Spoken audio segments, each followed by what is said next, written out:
the main character is a girl with white hair and violet eyes who had a dream where she found herself in the middle of a square, observing the people gathered there. She felt like everything happening around her was just a dream due to obvious reasons, but she also sensed that it could be more than just a dream. Suddenly, she heard people screaming and accusing a red-haired girl with bright violet eyes, similar to hers, of being a traitor and demanding her immediate execution. Despite being in the midst of the large crowd, her focus was solely on the accused girl. She couldn't help but think that every day of her life since she was captured felt like a curse. She started speaking in an unknown language, stating that every man must face consequences for their lies but should also be rewarded for the truth.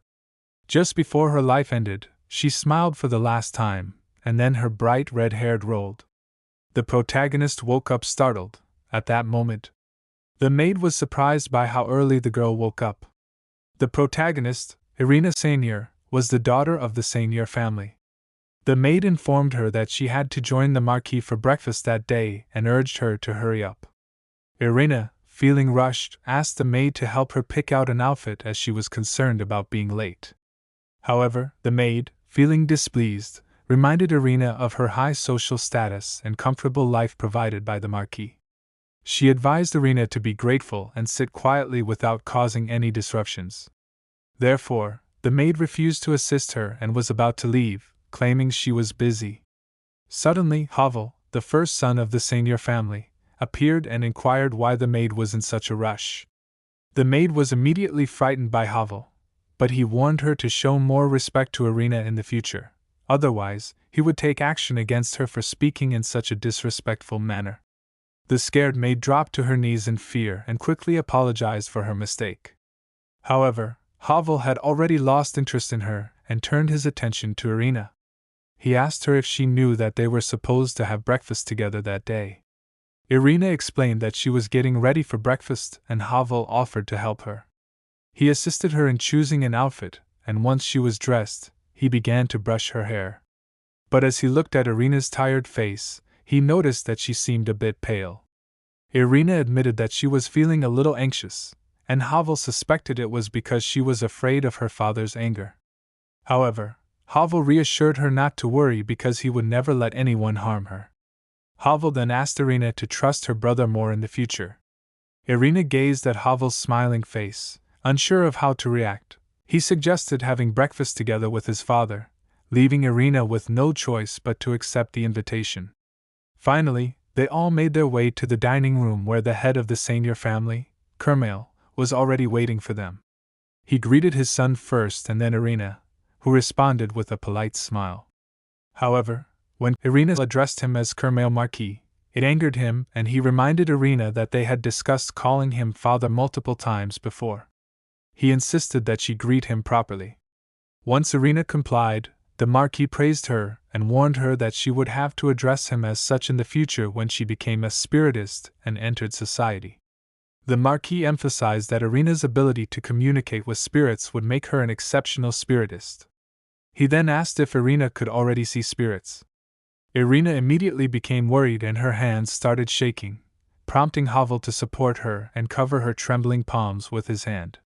He explained to her father that Irina worked hard every day, but unfortunately, she couldn't see spirits naturally. This caused her to become more determined than the others, so she sought her father's understanding. Kermail realized that the girl's talent was not progressing at all, and Havel confirmed her words with a smile, as if he knew what was going to happen to her. The dissatisfied Marquis then impulsively threw the cutlery he had just used at the girl's face and began berating her as useless. He insisted that Irina must start seeing spirits soon and become a sorceress.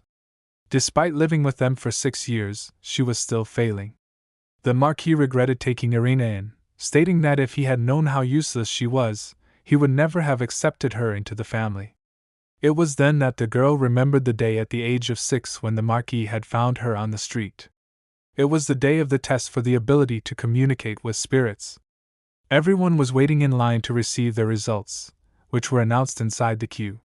Finally, it was Irina's turn. She approached the man. Her score was 1,777. Her companion was convinced that the calculations were incorrect because in her country, Only 2 people had scored 10,000 points. The others began to look at Irina, amazed by how small yet talented she was. But Irina remained unaware. The boy then explained to her that her results were excellent because the higher the score, the more powerful a sorceress she could become in the future. He proceeded to inquire about her age and her parents, but she had no answers. When Irina attempted to explain, a woman came to her defense. She revealed that Irina was a regular girl who lived on the streets. The woman had noticed the girl near her house and had tried everything to locate Irina's parents, but to no avail, as the girl knew nothing beyond her name. The young boy experienced a profound sense of distress and astonishment when he realized that Irina possessed an extraordinary talent that could potentially make her the most renowned magician in history. However, he also recognized that without proper support, her exceptional abilities would go to waste. In a fortuitous turn of events, the Marquis of Seigneur entered the testing room, displaying a strong desire to care for Irina. He offered to adopt her and provide her with everything she needed, assuring her that she would be cherished as a member of the Seigneur family. Most importantly, he emphasized that Irina would eventually become a sorceress of spirits, representing her family and carrying their name into the future. Filled with naivety, the young protagonist believed that accepting the Marquis' proposal would allow her to escape the hunger and hardships she had endured. Unfortunately, her new life turned out to be far from idyllic. Each time the Marquis visited her, he expressed disappointment at her inability to showcase her spirit, and as a result, he subjected her to punishment, highlighting her perceived worthlessness. The other servants in the household also regarded her as useless, offering no assistance or intervention to stop the Marquis' cruelty. Now, as Irina gazed at her blood-stained hands, which she had dirtied while wiping the blood from her face, she felt no surprise at having once again committed a mistake. Rising from the table, she began to walk away, ignoring the Marquis' shouts demanding her to stop. Havel, following his father's orders, attempted to restrain her by grabbing her arm, but she forcefully pushed his hand away. With her piercing violet eyes, she turned around, feeling humiliated, and continued on her path. Seeking solace, she sought refuge in the greenhouse, the only place where she could find peace. It was there that she heard the anxious inquiries of an unfamiliar spirit, desperately trying to understand why Irina was bleeding and how it had occurred amidst the multitude of spirits. Irina immediately recognized the voice and expressed her gratitude for his concern. In reality, there existed a hidden truth concerning the main character that Marquee remained unaware of. She lacked the ability to perceive spirits visual, yet she possessed the unique gift of being able to hear them. Curious to uncover the reason behind Irina's repeated punishment by the Marquis, he struggled to comprehend how the man could callously inflict harm upon her delicate countenance. Irina, resigned to her fate, disclosed that she had grown accustomed to such treatment, but Ifrit proposed that she reveal her ability to hear spirits to the Marquis promptly, as this revelation might dissuade him from further punishment. However, Irina harbored no desire to earn the Marquis' admiration for her extraordinary gift. In her view, death was preferable to recognition, particularly since she believed that her ability to hear spirits was ultimately futile. Aspiring to become a sorceress, Irina recognized the necessity of being able to see spirits, yet she harbored doubts about the completeness of her powers and feared she might never acquire the ability to do so. Consequently, she faced the prospect of an eternal existence akin to her current state, prompting her to contemplate choosing death. The sudden appearance of an unfamiliar voice startled Irina, as it belonged to an entity unknown to her and did not align with any spirit she had encountered before. The mysterious girl, who had overheard Irina's musings on death, reassured her against such drastic actions and expressed joy at finally locating Irina. Irina nervously inquired about the identity of the mysterious spirit, Ifrit, who had become furious and questioned why she had suddenly appeared. The spirit, remaining calm, gathered mana and effortlessly banished Ifrit. Irina was shocked and asked what had happened to Ifrit. The spirit explained that she had simply sent Ifrit somewhere else. Upon noticing the transparent soul, she realized that it was not a human soul. However, it was evident that this spirit possessed unusual abilities, as she could influence other souls. With a sweet smile, the spirit approached Irina and reassured her that she meant no harm. Irina, still skeptical, couldn't understand how she could trust this spirit. But the spirit didn't just ask for Irina trust. She gently touched Irina's face, and suddenly, the greenhouse was filled with a bright light, instantly healing Irina. After demonstrating her extraordinary abilities, the spirit decided to introduce herself as Maristela Peonian. She hoped that Irina would recognize her name. Irina indeed knew who she was. Maristela was the former head mage of the magical kingdom of Peony, infamous for her involvement in the darkness that nearly destroyed the kingdom. She had earned the nickname of the Ugly Villain and was regarded as the most powerful sorceress of all time. Seeing Irina's confusion, Maristela explained that she was, in fact, the same Maristela that Irina had initially thought of, and Irina herself was the current reincarnation of Maristela. Initially surprised, Irina expressed her dislike for such jokes. However, Maristela began to convince her that it was the truth. Irina questioned how her words could possibly be true, as Maristela was the most powerful sorceress in the world, and Irina, a seemingly insignificant sorceress, could not be her reincarnation.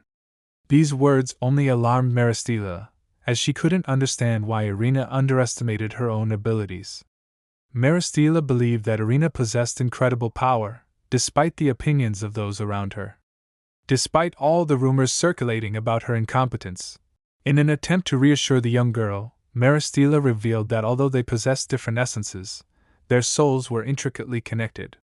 Maristela also disclosed that her magical abilities had manifested when she turned 16, prompting her curiosity about when Irina had first heard the souls. Surprisingly, it turned out that Irina had experienced this on her own birthday when she too was 16 years old. The astonished girl tried to dismiss it as a mere coincidence, emphasizing that she had only heard the souls and not seen them. Maristela, pulling Irina's hand towards her, cautioned her not to be too startled if her touch caused a slight tickle. With a swift incantation and the application of her power, Maristela declared that everything had been a success and urged the girl to carefully observe her surroundings. Finally, Irina's long-awaited wish came true as she spotted the spirits among the flowers. The little fairies joyfully greeted the girl, celebrating the fact that her companion could finally perceive them. Witnessing Irina's delight, Maristela inquired if the girl could now trust her. After receiving such assistance, Irina had no choice but to place her trust in Maristela. Extending her hand, Maristela proposed a contract, offering to transform Irina into the most exceptional sorceress on the continent. However, there was a specific condition attached to this offer. Maristela desired Irina to locate and eliminate Melchiorado, as well as uncover the truth behind Maristela's demise. Irina was taken aback by this unexpected request. She questioned whether this was truly what Maristela intended to ask of her. Melchiorado was the embodiment of this world, and the most revered relic safeguarded by the Academy of the highest spirit casters. Irina believed that fulfilling such a request would be impossible. Nevertheless, Maristela remained steadfast in her belief that it was indeed achievable. Despite granting Irina the freedom to choose, Maristela's words, actions, and character suggested otherwise. Irina speculated that the information written about Maristela in textbooks, particularly regarding her death, was inaccurate. Although Maristela couldn't disclose the details to Irina, things would naturally improve for her, now a sorceress. Acquiring such a potent artifact was akin to an ordinary person receiving a star from the heavens. However, if she declined Maristela's offer, Irina would have to return to the Marquee and risk death at his hands at any moment. If she managed to survive, enduring the mistreatment from those around her might lead her to take her own life. Irina found herself with only two options, one being the worst and the other merely a malevolent entity. Maristela held her hand, clarifying that despite her terms sounding contractual, Irina should interpret them as a plea. Gazing into Maristela's sparkling purple gem-like eyes and bright scarlet hair, Irina recognized the girl from somewhere and eventually recalled seeing her in a recent dream. After a while, Maristela chuckled at Irina's delayed recollection. Remembering Maristela's execution, her resilient yet desperate demeanor, Irina felt a genuine desire to assist this girl, both in reality and in her dreams. Consequently, she agreed to enter into a pact with her. To Irina's astonishment, someone embraced her warmly, breaking her perpetual solitude. Maristela requested Irina to remember that she was no longer alone. Tears welled up in Irina's violet eyes as the curse and dreadful visions of Maristela's execution, which had plagued her sleep for the past month, turned out to be her deliverance. However, upon hearing Havel's cry, a frightened Irina implored Maristela to vanish temporarily. However, she calmly elucidated that only Irina had the ability to perceive her presence. Consequently, when the young boy abruptly entered the greenhouse, he failed to take notice of anyone else and promptly began reproaching the girl for her extensive search and concern for her well-being. This deeply wounded Irina, as she had not anticipated her brother's genuine worry for her. Nevertheless, Havel explained to her that Marquee had also been searching for her. Consequently, Havel implored her to return as soon as possible, as her father desired to offer his apologies for the unfortunate events that had transpired. Concerned, Havel realized that Irina may have harbored intentions of leaving them, yet he was taken aback by the drastic change in her demeanor. Her behavior was completely uncharacteristic, leaving everyone bewildered. However, Irina, feeling insulted by Havel's words, failed to comprehend why he persistently referred to himself as her brother. Havel feigned ignorance, but Irina demanded that he cease his abhorrent behavior, as she was aware that Havel served as a sentinel, reporting nightly to the Marquee regarding any fluctuations in his spiritual power. She believed that Havel was merely a coward who utilized her as a shield to protect himself from her father's violent tendencies. Irina then recollected the events of 6 years prior when she was a destitute and famished young woman who had been taken into the Marquee household, where she was introduced to Havel. After pondering for a moment, Havel beamed with joy at Irina and extended a hand in a welcoming gesture. However, as Irina was about to reciprocate the gesture, she immediately noticed the marks of physical abuse on Havel's hand, as well as on neck and other concealed parts of body. It took a moment for young Irina to comprehend how Havel had acquired such wounds. One day, the girl happened to overhear a conversation between the Marquis and his son. The Marquis was insisting that Havel should treat Irina with respect, but Havel didn't want to do it. After all, Irina wasn't his actual sister. But the Marquis hit him so hard that he fell to the ground, seemingly unconscious. The Marquis was furious when he saw that Havel didn't take his words seriously. He then revealed that he had brought Irina into their lives because she had the potential to become a great sorcerer and bring fame to their family. Up until that point, Irina had been a mere observer, but now she became a victim of the Marquis' violence. He lashed out at her, throwing objects and shouting, while she pleaded for forgiveness for not being able to see souls. It was then that Irina realized that the day she was hit was the first time Havel hadn't been beaten by his father. Havel reminded Irina of her impoverished existence before she entered their household. He made it clear that if she gave up, there would be no place in the world where she would be accepted, so staying in the dark corners of the Marquis' famous family was her best option. With that in mind, Irina believed that she should accept her fate and continue living as Havel's beloved little sister. However, she realized that if she were still the same as before, she would have apologized and returned to the Marquis. But now, she was determined not to live the same life. She demanded that Havel disappear from her life. Just as she was expressing her feelings, Maristela, who was tired of the whole situation, intervened and attacked Havel with water magic, and explained to the girl that with these people you should not speak with words but with actions. Havel, who had not seen Maristela, could not understand what kind of power Irina had just demonstrated and suspected that she was capable of using spiritual power. But Maristela, without wasting time, whispered a spell that from that moment concluded a contract between Irina and the water spirit Undine. As a result of this contract, Irina received the ability to use this power. Then the spirit of water appeared before her, who followed Maristela's wishes and mediated the deal by granting magic to the girl. And with the help of this spirit, she, wrapped in magical power, filled the greenhouse with water and pushed Havel away from the greenhouse with a wave. Then she too calmly entered the house of the Marquis, who was smiling happily and could not believe his eyes. The man, who was smiling happily, told everyone that he had always believed in Irina and that one day she would be able to demonstrate her power. After all, she was his favorite daughter, so he asked her to come to him as soon as possible. But upset by his words, Irina refused to follow his orders and explained that from that day on she was excluding herself from the family. Seigneur, the Marquis, laughed hysterically at first but became serious in an instant, explaining to Irina that she had become so impertinent too soon, even though she had only demonstrated her strength, and reminded her how long she had been raised. But she, for her ingratitude, had decided to abandon his family. Then he took out his fire whip, directing an attack on Irina and threatened to make sure that Irina did not say such nonsense in his presence again. While this is one evil Marquis, is he really planning to scar her? When the Marquis had given a couple of blows with the whip, he was already sure that he had achieved to inflict wounds on Irina that would not allow the girl to escape. But it turned out that she, wielding her new power, could easily block this attack with her water barrier, so she remained completely unharmed. The Marquis realized his mistake because for a moment he had forgotten the level of spiritual power of the girl. It was then that Irina saw the spirit that was under the power of the Marquis, saw its strange glow, and Maristela appeared and explained that the Marquis is using dark magic. She was surprised that the Marquis dared to use dark magic, the forbidden technique of controlling spirits. But as soon as the girls thought about what to do, the Marquis began to attack Irina furiously, explaining to her that it was time to end her nonsense.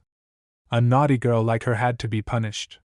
But using her reflexes, Irina immediately created a water sword, which she used to attack the corrupted fire magic spirit, and cut it in half. After that, the spirit immediately began to vaporize and turn into ashes.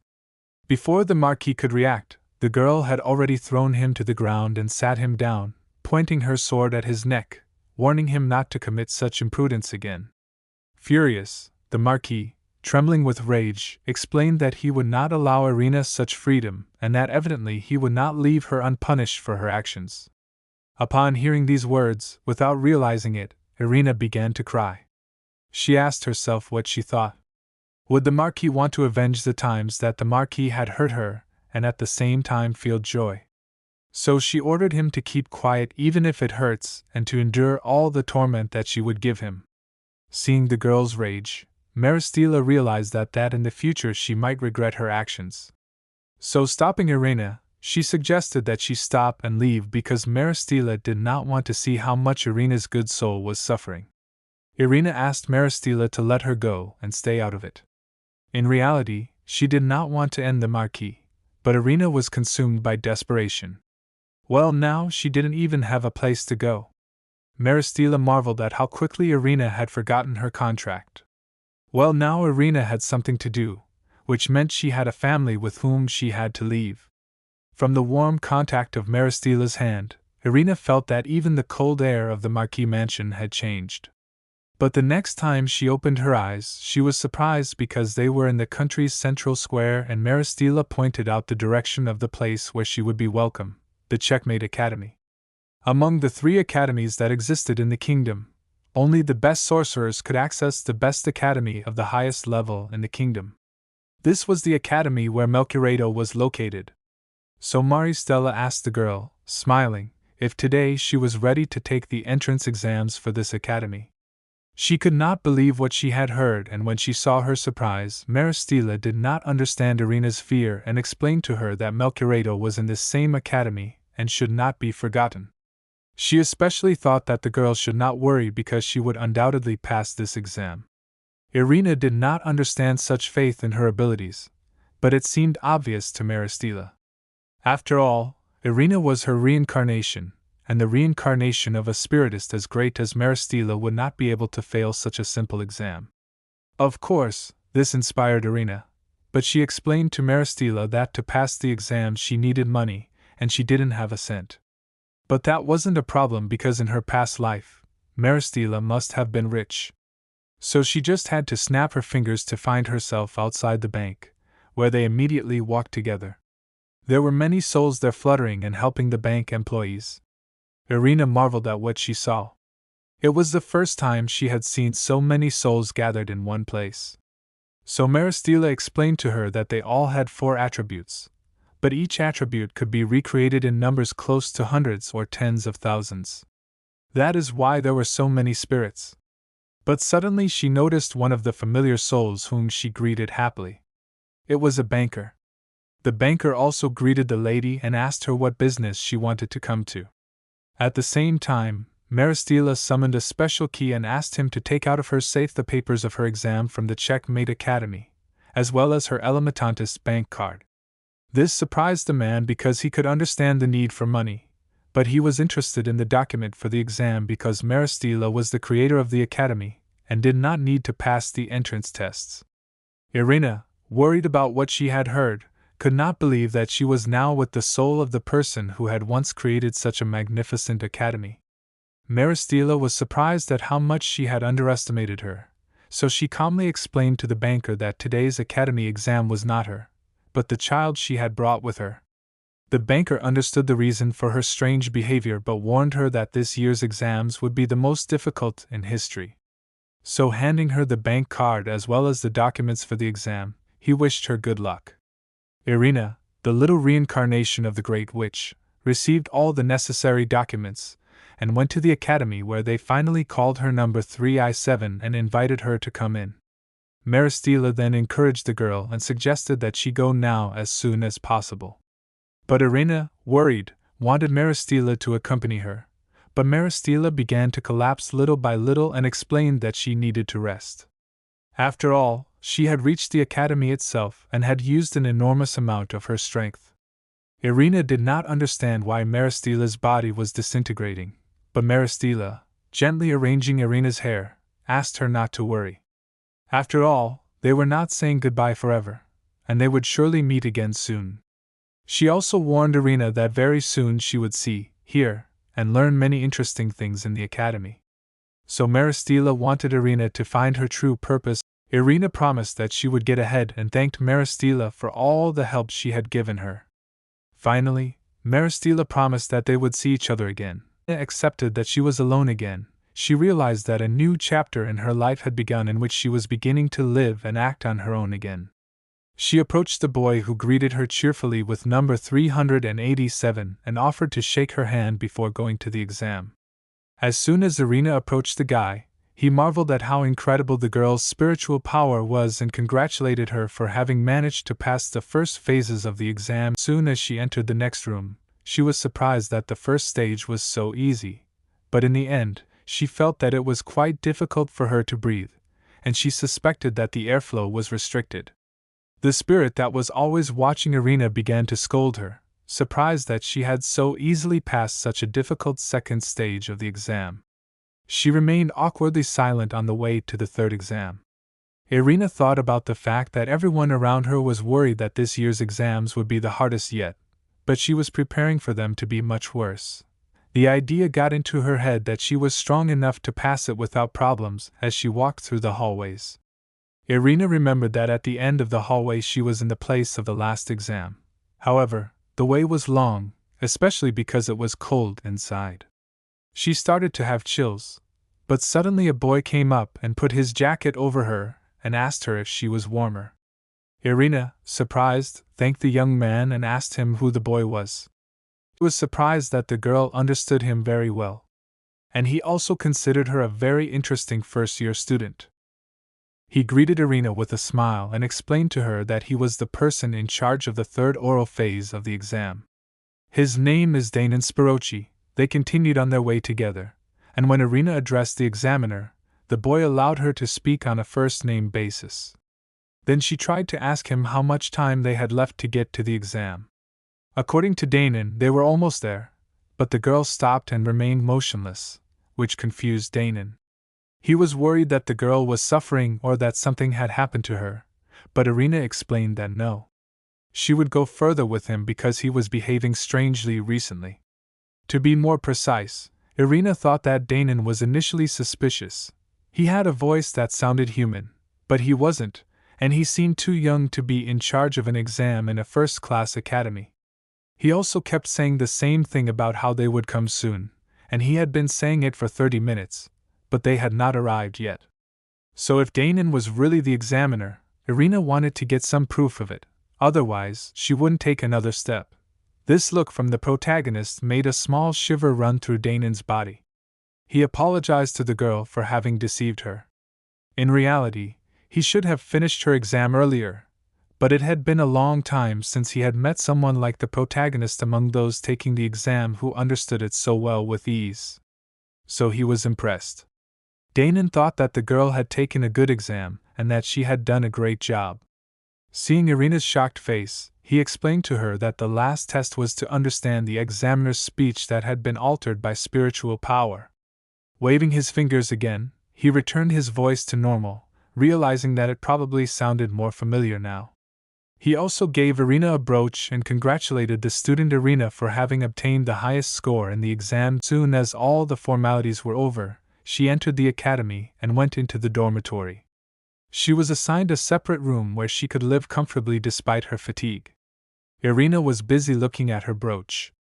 The brooch was very pretty, but Irina found it strange that a newly admitted student would get it. He gave her a brooch that was too luxurious and shiny. She had gotten the highest grade in the exam, and maybe that's why he had given her such a brooch. Irina was happy that she had been able to pass the exam even though everyone around her said that it would be very difficult. But then she remembered how she had suspected that Danan had ulterior motives and remembered how surprised he was. He had embarrassed her to the max. But she realized that on her nightstand there was a small letter congratulating her on her admission to the academy. Irina was also asked to wear her uniform prepared in advance and attend the rookie banquet, but she had to wear her rookie badge. The banquet was at 6 p.m. Irina realized that if she washed, changed, and got ready, she would be late, and she didn't know what to do. She wanted her helper, the water fairy, Undine, to help her, and the fairy immediately appeared in front of her mistress and, smiling happily, asked her why she had called her. Irina asked Undine to help her with the preparations for the first-year banquet, and Undine happily agreed, asking that the mistress leave all the preparations to her. When all the preparations were finished and Irina and Undine looked their best, she asked Undine if she could stay on her shoulder during the banquet. Although the heroine was worried that others might notice her, Undine explained to her that she could only be seen by the person with whom she had made the contract and by Maristela. Anyone else who did not have the same power as Maristela would not be able to see her. So was it worth worrying? She left the room and headed to the banquet, where she met a conductor who asked Irina to present her rookie credential because if she didn't have it, she wouldn't be able to enter. But after examining her badge, the man explained to her with suspicion that the badge belonged to a water elemental and that a novice couldn't get something like that. Irina resolutely explained that it was some kind of mistake since she had received that badge from the oral examiner upon successfully passing the exam. He grabbed the girl by the arm. It hurt her and began to take her away to check her identity. But suddenly the president of the academy appeared and demanded an explanation of what was happening. The man's name was Nathan. Then the inspectors explained to Nathan that there was now a first-year girl in front of him, but who had a water elemental badge. The president immediately asked Irina to explain herself, and she told him that she had received the badge for passing the third phase of the exam from the responsible examiner, Danan. It was then that the examiners explained to the president that her examiner was probably crazy, but even this time the joke went too far. But the president calmly explained to the examiner that apparently that student was the same Irina Senior who had passed this year's exams with the highest grade. So he demanded that the examiner had no choice but to obey Nathan's order and let the girl pass. But despite all the expectations, Irina did not like being there, and she just wanted to go out and rest in the bedroom. This day seemed truly crazy to her, and she was very tired, but suddenly she noticed her examiner Danan, who had gave her the wrong badge and made it difficult for her to enter the banquet. So it seemed to her that Danan had a bad attitude towards her and couldn't understand why the boy was doing that, but to her surprise he smiled, and then Irina thought he was just making fun of her. But suddenly a boy came up to her and recognized her as the same Irina who had gotten the highest score. The boy's name was Eugene Ledenak, and he immediately explained to Irina that she was very different from the others, and it was not surprising because she was the best first-year student, especially since she had already managed to sign a contract with the water spirit. The next day she was clearly worried. She couldn't sleep and didn't understand what Eugene wanted from her yesterday. Eugene didn't have time to explain it to her, as the first-year banquet was announced, and everyone was asked to take their seats. Irina, the best student in the department, was also asked to go on stage. Then Irina got up from her seat and asked Eugene to wait for her and not to go anywhere. She wanted to talk to him after the banquet, but when she returned, Eugene was no longer there. Irina remembered that before going to the banquet room, Undine had assured her that only Maristela and someone with similar powers could see her. That only meant one thing: Eugene also had powers similar to Maristela, but if that was true, it gave her a headache. So she needs to find Eugene after class ends and find out everything about him. As soon as she opened the door, she found herself in a huge library. The size of the library did not surprise her, since the best academy should have the best and biggest library with lots of books. But what confused Irina was that there were absolutely no people in the library. She took out a piece of paper on which she had written what textbooks she needed for class. She started to pick up the book, but Danan appeared at her side and wanted to help her. He picked up the book easily because he was tall and gave it to the girl, explaining that he wanted to see Irina. He had already found out that the brooch he had given her had caused her problems, and he explained that he had not given it to her with bad intentions and that he had only done it because he hoped that Irina would join the water elemental. He also asked Irina not to think badly of him in the future because he did not want him and the protagonist to have any misunderstandings in the future. Danan had been observing her and her extraordinary abilities from the beginning and had unknowingly wanted to take care of her. But he realized that he had rushed a little and hadn't been able to protect her enough, so he apologized to her. An uncomfortable Irina explained to the boy that she accepted his apology, but that he didn't have to look for her just to apologize. At the end of the day, nothing serious had happened, but Danan explained that for him it was important to resolve the misunderstanding and apologize because he really doesn't want her to hate him. Looking at this guy, Irina realized that all the 6 years of life she had spent with the Marquee and his brother Havel, she had only thought that it was better to end her life in those times. She always apologized and asked for mercy. Even when it was not her fault in that place, it was the only way to survive. But just when Irina was about to surrender, she met Maristela and became a spiritist with a spirit, and was able to enter the academy, and for the first time she saw the person who came to her first, and sincerely apologized to her for some misunderstanding. So it was like a dream. She couldn't stand it, and began crying, but as soon as she noticed the concern of a scared Danan, she explained that they were tears of happiness, while Irina rejoiced at her peaceful and improved life.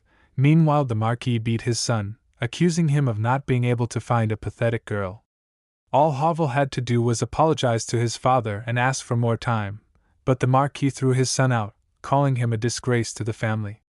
As soon as Havel walked out the door, he immediately remembered his sister. He swore that he would never forgive Irina Senior for the way she had betrayed him, but suddenly a maid approached him with urgent news. She gave him a letter, and that was when the boy realized that she had run away to the academy. After the meeting in the library, the girl went to class, and then her teacher explained that he was responsible for the first lesson. The teacher was Danan, who was a water elemental spiritualist, while Irina listened attentively to the professor's stories.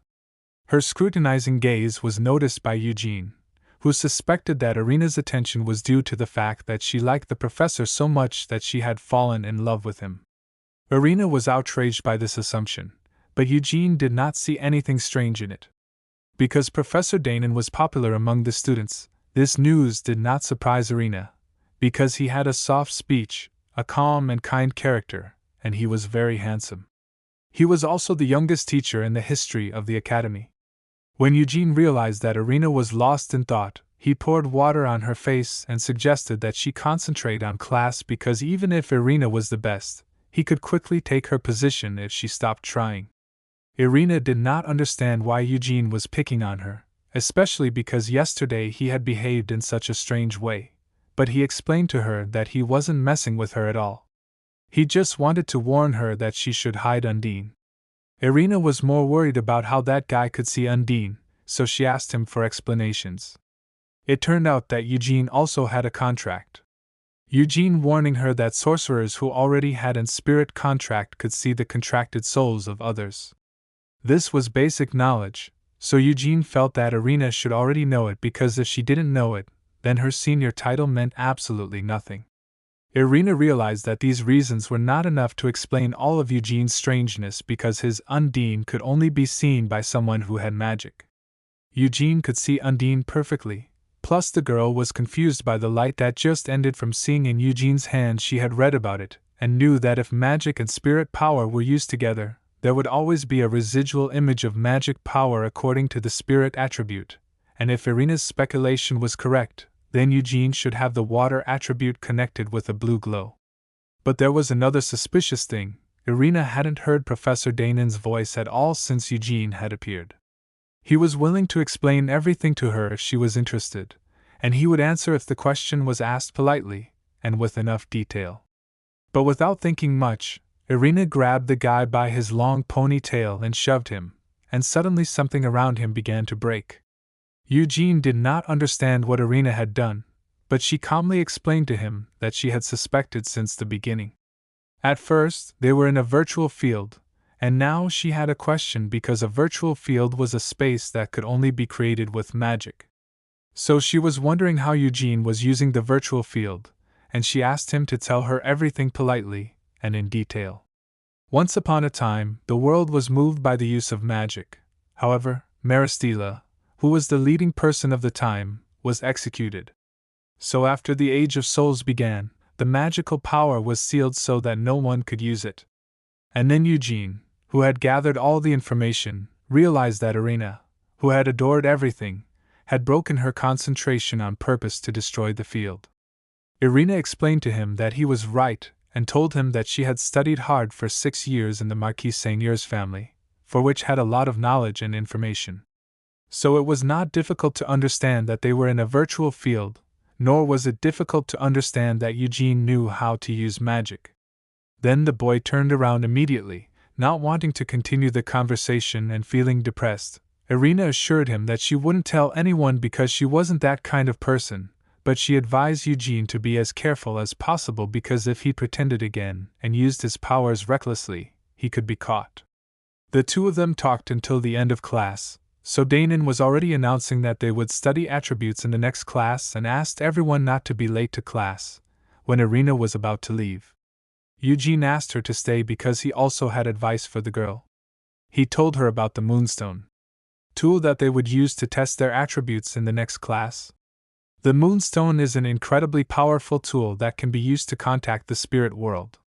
The attributes of all elementals are only determined with the Moonstone, but Eugene explained to the girl who had to be as careful as possible because the Moonstone could consume her.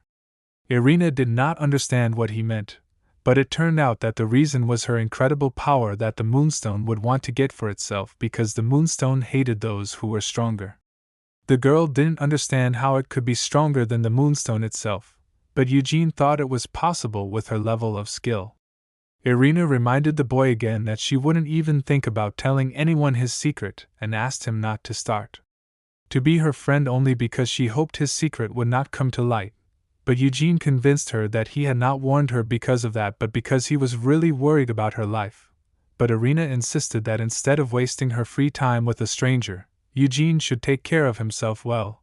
He himself had been careless, and now he was suddenly pretending to be interested in her life, which disconcerted her a little. Eugene, looking at the girl's seriousness, asked her to calm down because he had obviously misinterpreted everything and was really worried about her.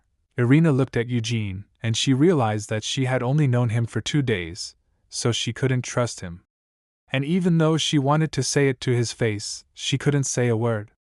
It was then that Eugene realized that he had evidently rushed and told her sorry, since considering what the Marquis did, she understood. Irina did not understand how the guy had found out, but it turned out that the rumors spread very quickly since the banquet of the rookies. That she was the Marquis Seigneur's secret weapon. But when he got up, the boy asked Irina to pay attention to his words and be as careful as possible, and he gave her a small coin explaining that it was good luck magic that would help her with the stone. Although he was sure that even without his help Irina would do wonderfully well, Looking at the coin, Irina did not understand why Eugene had trusted her so easily, and it seemed to her that it would be much better to do the same. In return, perhaps it was time to break the barrier inside that prevented her from moving forward. So she smiled and apologized to Eugene for her rudeness, and promised to be more careful because she also felt some danger from the Moonstone. She also appreciated Eugene's concern, although it bothered her that Eugene worried about her. After everything, was more appropriate for him to put her in a bind to win. It bothered him that the girl saw him like that, but he explained to her that he felt a certain kinship with her, since they were the same, when she saw his sad expression. Irina became convinced that this boy also had his own reasons for behaving like that, so she smiled and suggested to Eugene that they go together to the next class, otherwise they might be late. Finally, the next class arrived, and then Professor Danan asked the students to approach the Moonstone and put their hands on it. As soon as the students did, the Moonstone would automatically test their spiritual abilities. So he took out her list and began dictating names.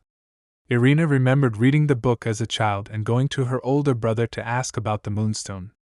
After all, they had already examined his attribute. His attribute was fire. Havel hoped that when Irina grew up and became a sorceress, she would also have the tribute of fire. After all, everyone in the family expected it. Because everyone in her family predominantly had the attribute of fire. It was then that Irina realized that she hated fire, and this hatred was insanely strong. But as soon as she was about to approach the Moonstone, it shone brightly, illuminating only the protagonist, which was immediately noticed by absolutely all the students. But after that, the light immediately disappeared, and the teacher suggested that most likely the Moonstone wanted to start the test with the student Irina. And if no one objected, she had to go first. As soon as Irina extended her hand towards the stone, Danan stopped her and explained that this test could be much more difficult for her, although he was sure that she could handle it perfectly. As soon as she touched the stone, she plunged into the abyss of her misery and her worst nightmares, where there was not a second of peace. But then everything began little by little to blur and change, and the girl was like in space, hearing the voice of someone who greeted her. The owner of that voice had always wanted to meet her. In front of her was the girl who had died for Irina to take her place. Her name was Aria. Irina remembered that every new night, to inform him of the changes in Irina's mental strength, Havel entered her room, stroked her hair, and gently told her her name. Perhaps the reason for Havel's attention was that she had a great resemblance to the real daughter of the Count who had died very young. Each time Irina thought that she was nothing more than a fake who deserved to be used. This girl had white hair, violet eyes, and an appearance very similar to Havel's, but Irina did not understand why she had appeared in front of her, and why Aria said that she had died so that Irina could take her place.